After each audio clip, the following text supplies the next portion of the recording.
안녕하세요, 충무이키입니다. 하프스페이스 말미에 궁금한 용어가 있으면 질문을 남겨달라고 했었습니다. 그러자 정말로 한 분이 저희 영상에 댓글로 질문을 남겨주셨습니다.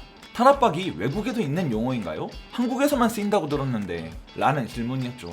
이 댓글뿐 아니라 탈압박이 영어로 무엇이냐, 실제로 있는 용어냐 라고 물어보는 질문글이 축구 커뮤니티에서 종종 보이곤 합니다. 요새는 덜하지만 한때 탈압박은 축구 커뮤니티에서 엄청나게 유행했고 모든 선수들을 평가하는 데 있어서 제1의 지표가 되기까지 했습니다.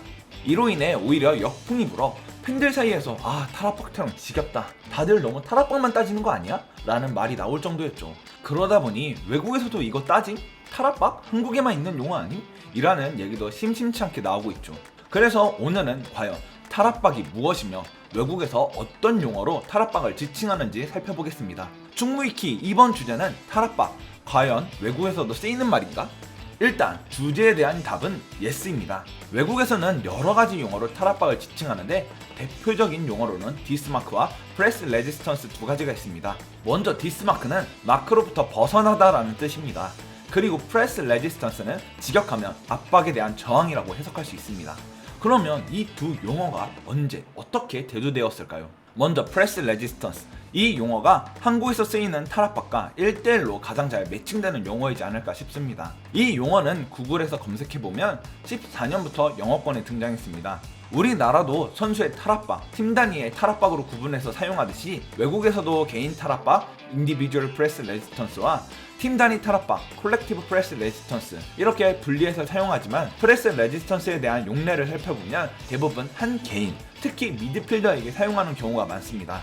바로 프레스 레지스턴스 미드필더, 이런 식으로 말이죠. 유명한 축구 분석 업체 중 한 곳인 스텝밤에서는 2019년 프레스 레지스턴스에 능한 미드필더들이 점점 주목받고 있다고 했습니다. 그리고 그 시작은 2011년 펩 가르디올라와 비엘사가 라리가에서 만들어낸 엄청난 압박 강조 전술과 랄프 랑닉, 위르겐 클롭 등이 시도한 개겐 프레싱에 따른 나비 효과라고 평했죠. 상대 사령탑에 위치한 선수를 끊임없이 눌러주면서 패스를 못하도록 압박하고 경기의 주도권을 따내려는 것이 트렌드가 된 것이죠. 그래서 이에 대응하기 위해 한 선수에게 압박에 저항하는 탈압박을 요구하는 감독들이 늘어나고 있다는 것입니다. 재미있는 점은 이렇게 압박을 강조하던 감독들이 가장 먼저 압박에 대응하기 위한 프레스 레지스턴트 미드필더를 스스로 찾기 시작했다는 것이죠. 바로 그 예가 토트넘의 포체티노였습니다. 그는 압박을 가장 적극적으로 EPL에 들여온 감독이었지만 동시에 이러한 프레스 레지스턴스 미드필더 도입에 적극적으로 나선 사람이기도 합니다. 그리고 포치의 픽은 바로 무사 덴벨레였죠. 원래 공격수였던 덴벨레는 2011년 풀럼 시절부터 미드필더로 뛰기 시작하여 2012년 토트넘으로 이적하자마자 본격적으로 3선에서 뛰기 시작했습니다. 경기에서 상대의 압박을 풀어내는 역할을 적극적으로 수행했죠. 무사 덴벨레가 활약하면서 EPL에 있던 펩과 클롭같이 압박에 능한 감독들이 자기 팀에도 무사 덴벨레와 비슷한 유형의 선수가 필요하다고 느끼며 비슷한 선수를 찾기 시작했습니다. 이처럼 탈압박은 원래부터 중요한 소양이었지만 더더욱 강조되기 시작한 것은 바로 압박 전술의 대두가 가장 큰 원인이라고 할 수 있습니다. 반면 디스마크는 독일에서 주로 사용하던 용어의 영어식 번역입니다. 이 용어를 검색해보면 2017년 Spielverlagerung 이라는 사이트에서 가장 먼저 사용했음을 발견할 수 있습니다.